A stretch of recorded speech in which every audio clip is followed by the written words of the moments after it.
আজকের এই ইনগ্রেডিয়েন্টসগুলো দেখলেই আশা করি তোমরা বুঝতে পারবে যে আমি কি আইটেম দেখাতে চলেছি।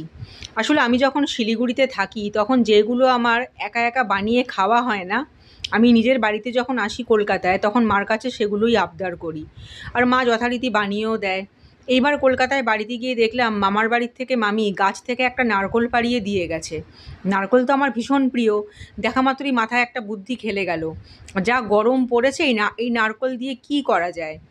সাথে সাথে মাথার মধ্যে এলো যে সাবু মাখা বহুদিন খাওয়া হয় না। বেশ নারকোল কোড়া দিয়ে পাকা আম, কলা, সুন্দর মিষ্টি মিষ্টি আপেল আর বেদানা দিয়ে সাবুটা মাখলে কেমন হয়। কিন্তু ইচ্ছেটা করলো অনেক রাতে, বাবাকে জানালাম। তখন রাত 10টা বাজে। বাবা গিয়ে তাড়াতাড়ি মুদির দোকান থেকে সাবু নিয়ে আসলো, আর মা ঝটপট সাবু ভিজিয়ে দিল পরের দিন সকালে খাবো বলে। মানে এত দুরান্ত গতিতে কাজ হলো যে আমি কিছু ভেবে ওঠার আগেই সব কিছু প্রায় রেডি। তারপরে পরের দিন সকালে মা এরকম সুন্দর করে চটকে সাবুটাকে মাখলো।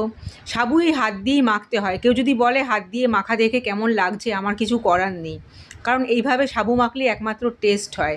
সাবুটা দেখো দেখতে কেরম টেম্পটিং লাগছে, খেতেও কিন্তু দারুণ হয়েছিল। গরমের ব্রেকফাস্টটা দারুণ জমে গেল।